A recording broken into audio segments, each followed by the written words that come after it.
Pelatih timnas Indonesia, Shin Tae-yong, mengakui bahwa timnya kalah kelas dari Jepang. Skuad Garuda sudah berusaha maksimal saat menjamu Jepang yang berakhir dengan skor 0-4 pada lanjutan kualifikasi Piala Dunia 2026 zona Asia.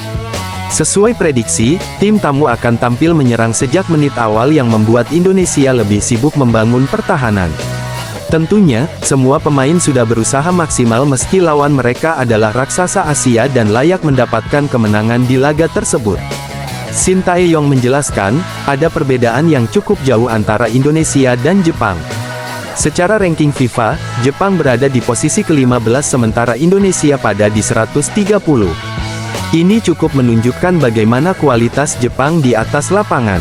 Selamat kepada Jepang dan pelatih kepala Hajime Moriyasu, mulai dari FIFA ranking dan semua sisi memang kita kalah, kata Shin Tae-yong. Skuad Garuda sudah mempersiapkan pertandingan ini dengan maksimal. Namun, hal tersebut belum cukup untuk meredam permainan Jepang yang solid. Hasil ini harus mereka terima dan segera berbenah untuk laga selanjutnya melawan Arab Saudi. Padahal kita mempersiapkan pertandingan ini dengan bekerja keras dan sangat baik. Sangat disayangkan karena hasilnya seperti ini, memang sepak bola seperti itu, bermain sampai selesai, ujarnya. In juga menyoroti peluang emas Ragnar Oratmangun yang sudah berduel dengan kiper Jepang. Namun, FCV Dender tersebut gagal memaksimalkan dengan baik. Menurutnya, jika peluang tersebut dikonversi menjadi gol maka hasil pertandingan bisa saja berbeda. Mungkin jika kita cetak gol lewat Ragnar, bisa berubah hasil tapi saya tidak mau beralasan karena kita kalah, terangnya. Saat ini timnas Indonesia harus segera bangkit dan mendapatkan hasil maksimal melawan Arab Saudi. 3 poin di laga tersebut akan sangat krusial untuk menjaga kans lolos ke putaran selanjutnya. Kita akan evaluasi dan mempersiapkan pertandingan berikutnya lebih baik, ujarnya. Pemain Jepang Kaoru Mitoma memberikan respons keren soal akan melawan pemain naturalisasi timnas Indonesia. Pemain Brighton itu tak terlalu mempermasalahkan pemain yang naturalisasi atau yang berpindah kewarganegaraan. Akan tetapi, ia lebih menyoroti bagaimana seberapa baik timnas Indonesia sebagai sebuah tim. Menurut saya itu tergantung pada seberapa matang tim lawan, dan bukan kewarganegaraan, kata Mitoma dikutip dari laman Sponichi. Tetapi seberapa baik lawan dapat membangun tim dalam waktu singkat. Jadi ada kelebihan dan kekurangannya, ujarnya. Timnas Indonesia memang diperkuat oleh sejumlah pemain naturalisasi. Terbaru ada Kevin Dix yang bermain di FC Copenhagen. Jika dimainkan, laga melawan Jepang akan menjadi debut bagi Kevin Dix. Pemain yang berposisi sebagai sayap itu menilai Jepang telah membangun tim sejak lama dan itu adalah nilai plus. Kami telah membangunnya dengan baik dalam jangka waktu yang lama, kata Mitoma. Jadi saya menganggapnya sebagai hal yang positif. Mitoma berpeluang besar tampil sebagai starter saat melawan timnas Indonesia. Ia adalah pemain utama Jepang dalam putaran ketiga kualifikasi Piala Dunia 2026. Mitoma juga sudah membuat 2 assist dan mencetak 1 gol. Total ia sudah mencatatkan 24 caps dan 8 gol untuk Jepang.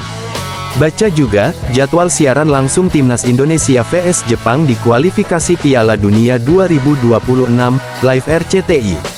Pertandingan antara Jepang melawan Timnas Indonesia akan digelar di Stadion Utama Gelora Bung Karno, Senayan, Jakarta, pada Jumat tanggal 14 November tahun 2024 pukul 19 waktu Indonesia Barat. Saat ini Jepang memimpin klasemen grup C dengan 10 poin. Di posisi kedua dihuni Australia dengan 5 poin. Arab Saudi di peringkat ketiga juga mengumpulkan 5 poin. Bahrain di posisi keempat dengan 5 poin. Timnas Indonesia di peringkat kelima, mereka mengemas 3 poin. China sementara di posisi terakhir, juga memiliki 3 poin. Pemain Timnas Indonesia, Tom Haye buka suara usai rumput lapangan di Stadion Utama Gelora Bung Karno SUGBK, Jakarta telah diperbaiki sebelum lawan Jepang dan Arab Saudi di kualifikasi Piala Dunia 2026. Rumput di lapangan Stadion Utama Gelora Bung Karno, Jakarta jadi sorotan publik tanah air. Pasalnya, kualitas rumput tidak terlalu baik usai pemilu 2024. Hal ini membuat laga berjalan kurang menarik, karena masalah rumput yang menghambat jalannya bola. Salah satu momen yang paling disorot publik terjadi pada tanggal 11 Juni tahun 2024. Kala itu, timnas Indonesia menantang Filipina di ronde kedua kualifikasi Piala Dunia 2026 zona Asia. Tom Haye pada babak pertama sukses membuka keunggulan skuad Garuda. Sebelumnya, pemain 29 tahun tersebut dikenal melakukan selebrasi meluncur dengan lutut knee slide. Bukannya meluncur mulus seperti di Belanda, lututnya pun mengalami luka usai selebrasi. Laga lawan Australia jadi puncak kekesalan publik. Pasalnya, banyak bagian rumput GBK yang mudah tercerabut dari akar usai duel kedua tim. Usai laga lawan Australia pada tanggal 10 September tahun 2024, pihak pengelola SUGBK langsung bergerak cepat. Rumput SUGBK langsung diperbaiki untuk persiapan lawan Jepang dan Arab Saudi. PSSI pun sudah memamerkan rumput GBK yang sudah siap dipakai untuk pertandingan. Timnas Indonesia dipastikan menghadapi Jepang dan Arab Saudi dengan rumput lebih baik. Tom Haye senang bukan kepalang usai rumput GBK telah diperbaiki. Dirinya pun mengaku bahwa rumput GBK sudah siap untuk selebrasi meluncur khas Tom Haye. Pemain 29 tahun tersebut ingin mencetak gol dan melakukan selebrasi meluncur saat jumpa Jepang. Saya baru saja menyaksikan video soal rumput itu. Tapi dia tidak memperbaikinya untukku, ujar Tom Haye dilansir bolasport.com dari kanal YouTube Hayeway.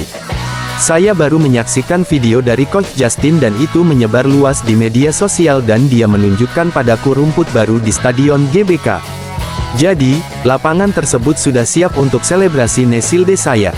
Jadi, saya bisa mewujudkannya, lanjutnya. Pemain Almere City mengaku bahwa selebrasi tersebut bakal jadi momen terindah dalam kariernya. Jujur saja, saya tidak berpikir hal tersebut sebelum pertandingan, karena saya tidak ingin membawa sial siapapun. Tapi akan menjadi momen yang indah nantinya, ujarnya.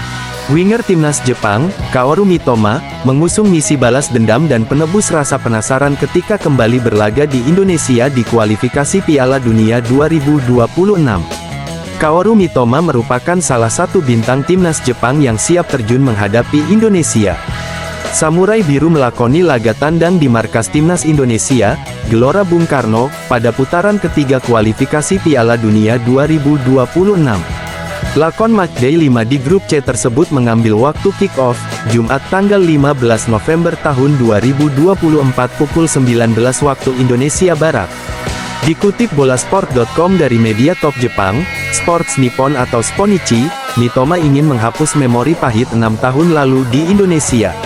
Bintang Liga Inggris yang bermain untuk Brighton and Hove Albion bukan kali pertama tampil di Indonesia. Ia pernah membela timnas U23 Jepang di pentas Asian Games Jakarta Palembang 2018.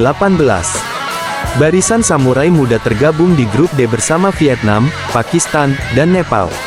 Semua pertandingan di grup tersebut digelar di Stadion Wibawa Mukti, Cikarang, dan Patriot Candrabaga, Bekasi. Selain Mitoma, generasi Jepang U23 kala itu diperkuat pula oleh Ko Itakura, Daizen Maeda, dan Reo Hatate. Nama-nama tersebut ikut melakoni napak tilas karena dipanggil tim senior untuk menghadapi timnas Indonesia di kualifikasi Piala Dunia 2026. Hal menarik, skuad 6 tahun silam juga dilatih Hajime Moriyasu, yang notabene menukangi tim senior saat ini. Misi balas dendam Mitoma bukan karena hasil duel melawan timnas Indonesia, melainkan terkait dengan kegagalan tampil konsisten dan membawa Jepang juara. Saat itu dirinya masih berusia 21 tahun dan memperkuat tim Universitas Tsukuba sebagai mahasiswa semester ke-6. Mitoma sebenarnya memulai turnamen secara baik. Ia mencetak gol tunggal kemenangan Jepang atas Nepal di Cikarang. Akan tetapi, laga tersebut hanya satu dari dua penampilannya di Asian Games 2018. Mitoma tak banyak ambil bagian membantu samurai muda melaju sampai final untuk menghadapi Korea Selatan. Pada duel perebutan medali emas di Stadion Pakansari, Cibinong, Jepang kalah secara dramatis melalui extra time dengan skor 1-2. Dua gol Korea Selatan dicetak Lee Seung-woo dan Wang Hee-chan. Jepang cuma membalas sekali via gol Ayase Ueda, yang kali ini tak masuk skuad untuk menghadapi timnas Indonesia. Mitoma sendiri cuma duduk manis di bangku cadangan pada final tersebut. 6 tahun berlalu, pemain kelahiran tanggal 20 Mei tahun 1997 ini mengalami perkembangan sangat pesat dibandingkan dirinya di Asian Games 2018. Mitoma sekarang menjelma sebagai salah satu pemain impor terbaik di Premier League bersama Brighton. 6 tahun lalu, Mitoma belum komplit, tapi sekarang dia kembali ke Indonesia, dalam bentuk terbaiknya, tulis Sponichi. Panggung ini telah diatur untuk membalas dendam, begitu lanjutannya. Sejak promosi ke tim senior, Kaoru Mitoma mencatatkan 24 caps dengan ukiran 8 gol. Khusus di kualifikasi Piala Dunia 2026, ia menyumbangkan 1 gol ketika timnas Jepang menggunduli China 7-0.